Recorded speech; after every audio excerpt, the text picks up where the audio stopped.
Would you believe that the United States, one of the world's leading economies, ranks 20th out of 193 countries in the Human Development Index?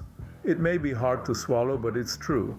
The Human Development Index, or HDI, is a composite statistic that measures a country's average achievements in three basic aspects of human development: health, education, and income. Now, you'd be forgiven for thinking that the United States, with its powerhouse economy and technological innovation, would sit comfortably at the top of this list. But it doesn't.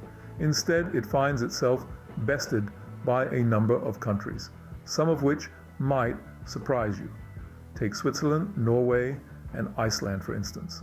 All three have an HDI of 0.96, placing them ahead of the United States.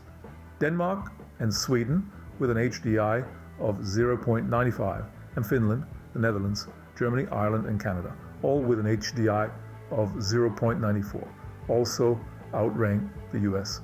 Why is that? Well, the standard of living is a complex concept, and what factors matter most can vary wildly from person to person. For example, while the US may have a higher gross domestic product per capita than some of these countries, those countries might have better social safety nets or more affordable healthcare. Moreover, the wealth distribution in the US has been skewing towards the top percentile of earners over the past few decades. This has led to a decline in the share of wealth held by the middle and lower income earners, which can have a significant impact on a country's HDI ranking. So, what's the takeaway from all this? It's simple, really. The true measure of a country's development isn't just about the accumulation of wealth, but how that wealth is distributed and utilized for the betterment of all its citizens. As we delve deeper into this topic, we'll explore why economic inequality matters and how it influences a country's HDI ranking. It's not just about wealth, but how that wealth is distributed and utilized for the betterment of all citizens.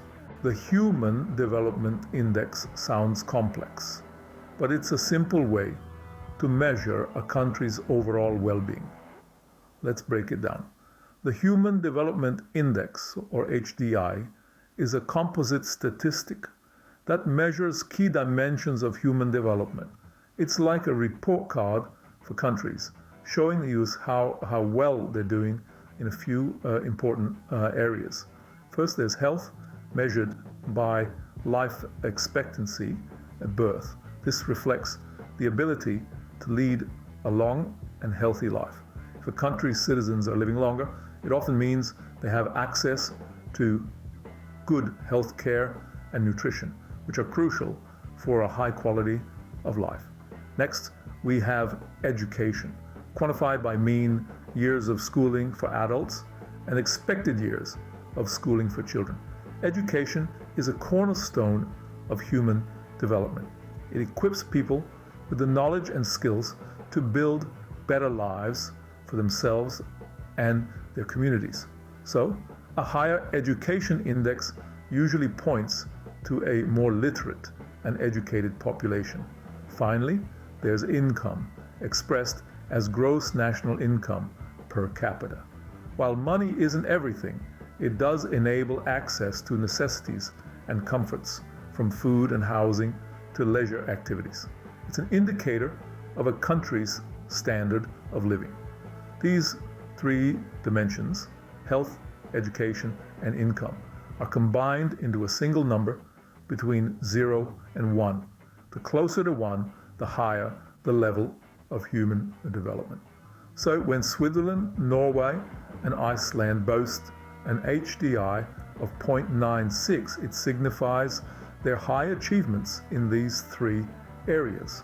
And while the United States has a high standard of living, its HDI ranking is lower because it's not just about economic prosperity, but also about how that prosperity is distributed among the population and how it translates into health and education.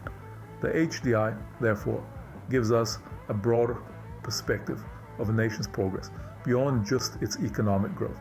It paints a more holistic picture, capturing the richness of human life, not merely the richness of the economy. It reminds us that while income is important, there are other aspects of life that matter just as much, if not more, for our well-being. The US might have a high GDP per capita, but why is it still lagging behind in HDI rankings? This question is one that has puzzled economists and sociologists alike for years. The answer, in part, lies in the issue of wealth inequality. In the recent decades, the United States has seen a significant increase in wealth inequality. The top percentile of earners have seen their share of wealth balloon, while the middle and lower income earners have seen their share decline. To put it simply, the rich are getting richer, while the rest are not keeping pace. This disparity in wealth distribution has a significant impact on the Human Development Index, or HDI, a metric that takes into account factors like health, education, and income. Despite boasting one of the highest GDP per capita in the world, the United States lags behind several other countries when it comes to HDI. Countries like Switzerland, Norway, and Iceland, while having lower GDP per capita, consistently rank higher in HDI. They may not have the economic power of the United States, but they excel in providing a high standard of living to their citizens. They achieve this through strong social safety nets, affordable health care, and equitable distribution of wealth. So why does this matter? Well, the HDI is a reflection of the standard of living in a country. It's a measure of how well a nation is doing in providing its citizens with the opportunities and resources needed for a good quality of life. When a country like the United States, with its vast wealth and resources, lags behind in HDI, it's a clear indication that economic growth alone isn't enough. The wealth needs to be distributed more evenly, and more attention needs to be paid to factors like health and education. In a nutshell, a high GDP per capita is great, but it's not the be-all and end-all. A country's true measure of success lies in the well-being of its citizens, not just its economic power. It's clear that economic growth alone isn't enough to ensure a high standard of living for all. The challenge for the United States, then, is to ensure that its wealth is used to improve the lives of all its citizens, not just the privileged few. Economic inequality isn't just about numbers on a page. It has real and significant effects on people's lives. When we talk about economic inequality, we are discussing something that deeply impacts the lives of individuals and communities. And in the United States, this inequality has been on a continuous rise since the 1980s. Several factors have contributed to this increase. One such factor is technological change. As industries have evolved and technology is advanced, jobs that once required human hands are now done by machines. This shift has led to a decrease in jobs, particularly those that would have been filled by middle to lower income earners. In addition, we have witnessed the phenomenon of globalization. With the world becoming more interconnected, jobs have moved overseas, once again reducing opportunities for the middle and lower class. The decline of unions has also played a role in the rise of economic inequality. Unions have traditionally been a force for workers' rights, advocating for fair wages and better working conditions. However, their influence has waned over the years, leaving workers more vulnerable to exploitation. Moreover, the decreasing value of the minimum wage has exacerbated economic inequality. When the cost of living increases and wages do not keep up, it becomes harder for people to meet their basic needs.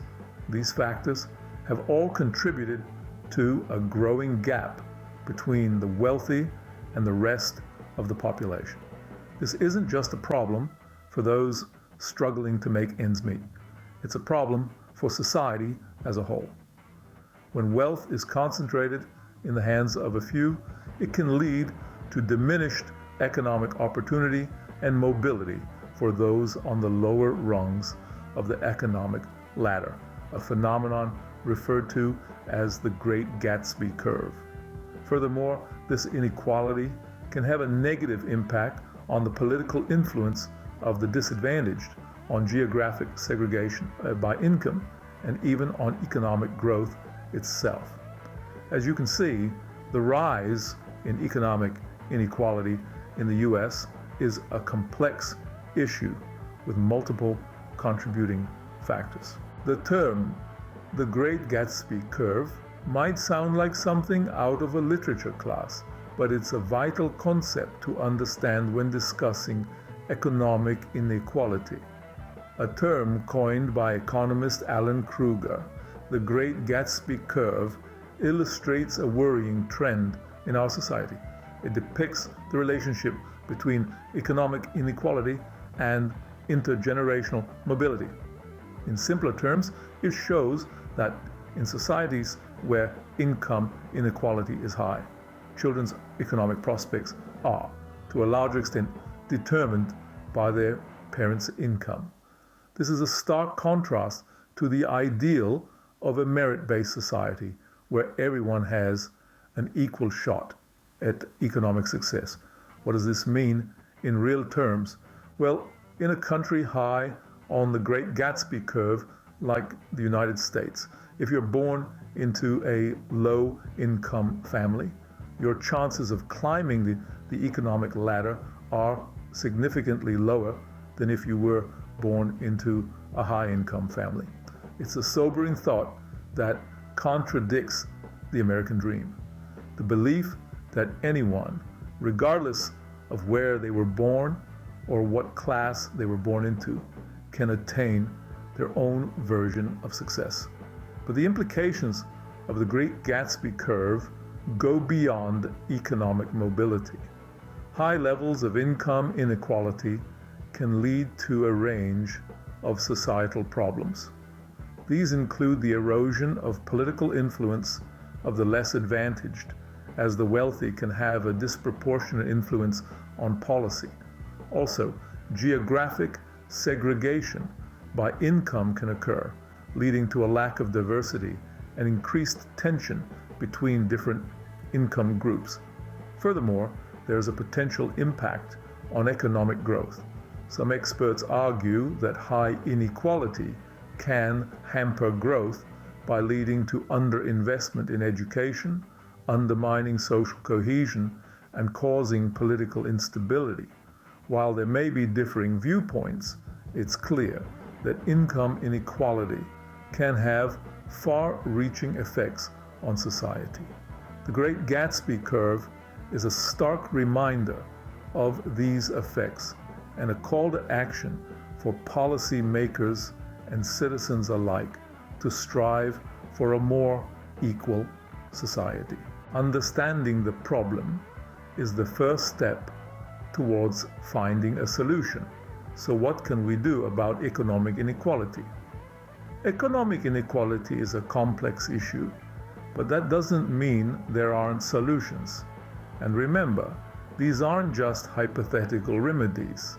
Many of these strategies have been successfully implemented in countries around the world, including those that consistently outpace the United States.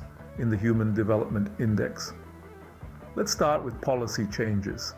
Governments have a pivotal role in shaping economic equality. Policies designed to redistribute wealth, such as progressive taxation, can play a significant role in reducing income disparity. These taxes place a higher burden on the wealthy, ensuring they contribute their fair share to society. Next, we have the minimum wage. It's no secret that the value of the minimum wage has been eroding over the years. By increasing the minimum wage, we can ensure that workers are paid a living wage, one that allows them to meet their basic needs. This not only boosts individual incomes, but can also stimulate economic growth. Strengthening unions is another critical step. Unions protect the rights of workers and help them secure better wages and working conditions. In places where unions are strong, there's usually less economic inequality. Then there's education. Access to quality education can be a powerful equalizer. It provides individuals with the skills and knowledge they need to secure well-paying jobs and break the cycle of poverty. Hence, investing in education and making it accessible to everyone, regardless of their economic background, is vital. Lastly, healthcare. A healthy workforce is a productive workforce. And by improving access to quality healthcare, we can ensure that everyone, regardless of their income, can lead healthy, productive lives. This includes making healthcare more affordable and ensuring that everyone has the coverage they need. In conclusion, while it's true that economic inequality is a complex issue, it's not insurmountable. There are ways to address it, and these are just a few. The key is informed action. As we have seen, economic inequality is a complex issue, but with informed action, we can work towards a fairer society for all. Let's strive to make that a reality.